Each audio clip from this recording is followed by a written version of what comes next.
And ఇప్పుడుండే present జనరేషన్లో night shifts ఉన్నాయి. లైక్ డే షిఫ్ట్స్ అంటే అందరూ చేస్తుంటారు. నైట్ షిఫ్ట్ చేసే వాళ్ళు ఎక్కువ మంది అయిపోయారు. సో వాళ్ళు ఎలాంటి జాగ్రత్తలు తీసుకోవాలి, లేదంటే వాళ్ళకి ఎలాంటి ప్రాబ్లమ్స్ లీడ్ దారితీస్తాయి? సార్, దీర్ఘకాలంగా నైట్ షిఫ్ట్స్ ఉంటే it's not at all good for health sir.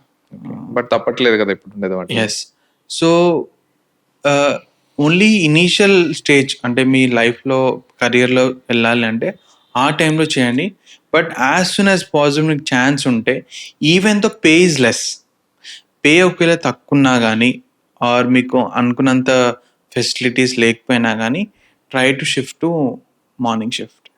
ఎందుకంటే సార్, ఒకవేళ మీకు హెల్త్ ఇంపాక్ట్ అవుతే, లైఫ్ ఇంపాక్ట్ అవుతే, మీరు ఎంత సంపాదించినా it won't be of any use. So నేను ఎస్పెషల్ నైట్ షిఫ్ట్ వర్కర్స్కి ఏమవుతుందంటే, for continuous prolong 6 months 1 year ఏంటంటే బాడీలో చేంజెస్ అనేవి మొదలవుతున్నాయి. ఒక హ్యూమన్ సార్ లక్షల ఇయర్స్ నుంచి వస్తున్నాడు. ఉదయం లైట్ ఉంటుంది, నైట్ మూన్ ఉంటుంది, నైట్ పడుకోవాలి, పొద్దున్న లేవాలి. సో బాడీ ఒక విధంగా అకష్టం అయిపోయింది.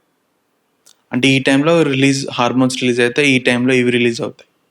బట్ మీరు ఆ టైంలో పడుకోవట్లేదు అనుకోండి, ఆ మిస్బ్యాలెన్స్, ఆ ఇంబ్యాలెన్స్ వచ్చేస్తుంది, ఆ హార్మోన్స్ రిలీజ్ అవ్వకపోవడం. సో వాళ్ళకి నెక్స్ట్ డే ప్రాబ్లమ్స్. నేను ఎంతమంది నైట్ షిఫ్ట్ వర్కర్స్ని డిప్రెషన్లో వెళ్ళడం చూశాను.